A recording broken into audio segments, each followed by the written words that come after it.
Salut la Team Foot. Bienvenue sur Foot Maxi Studio, où on vit le football à 1000%. Aujourd'hui, on va parler d'un moment qui a fait exploser les réseaux, les stades et les cœurs des fans.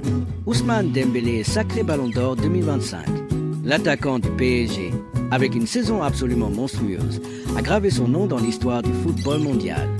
Ce n'est pas juste un trophée, c'est une consécration, une revanche et une fierté pour la France entière.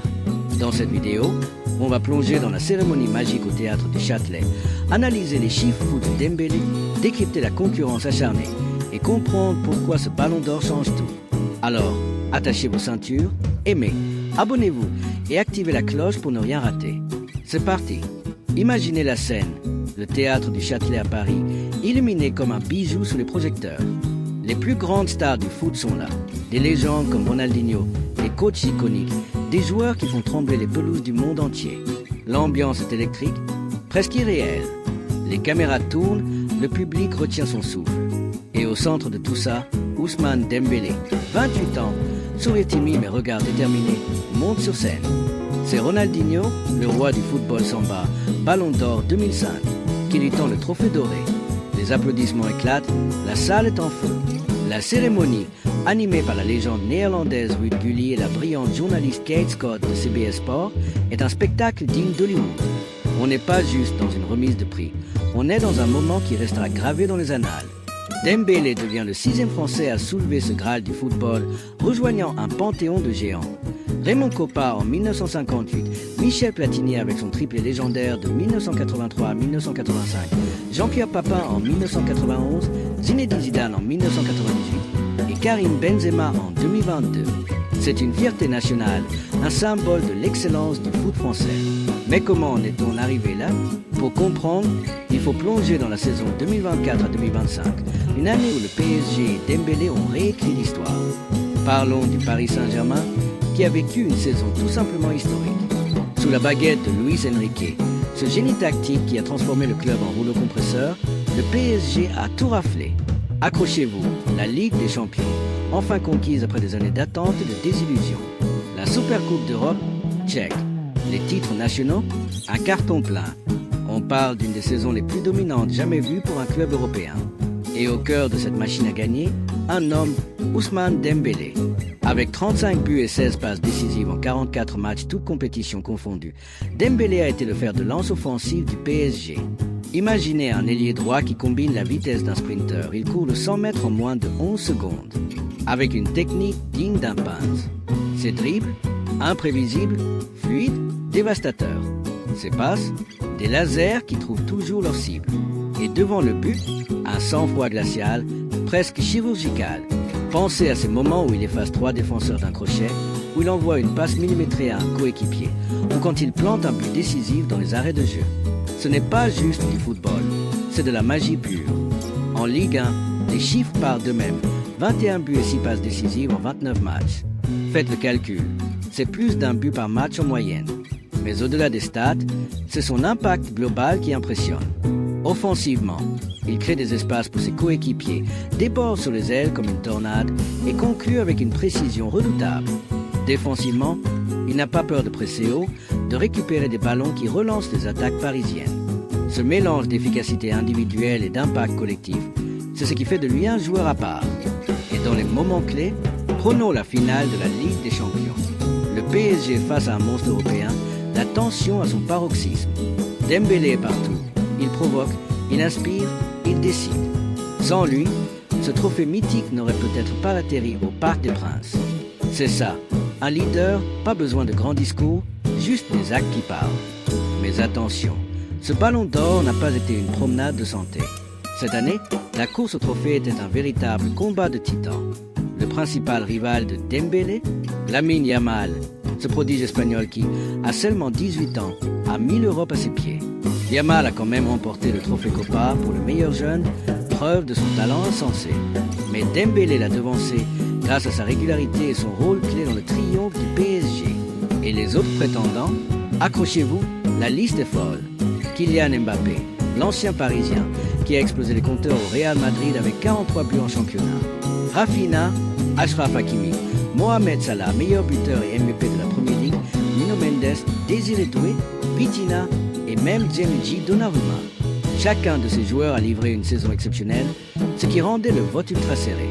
Imaginez les jurés, des journalistes, des capitaines d'équipe nationale, des experts du monde entier en train de peser chaque candidature.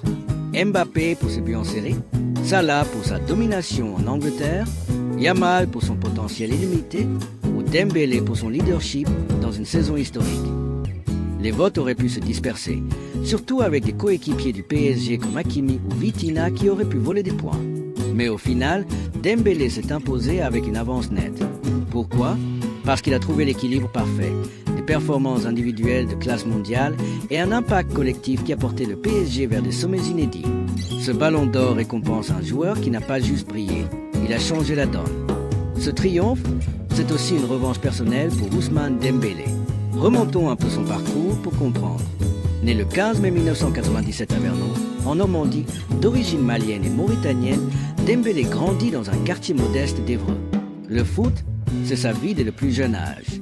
À 13 ans, il intègre le centre de formation de Rennes, où sa vitesse et son dribble inné font des étincelles.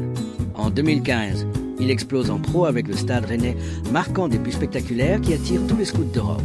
En 2016, Dortmund le signe pour 15 millions d'euros, et là, c'est la révélation. 10 buts, 21 passes décisives en une saison, et une Coupe d'Allemagne dans la poche.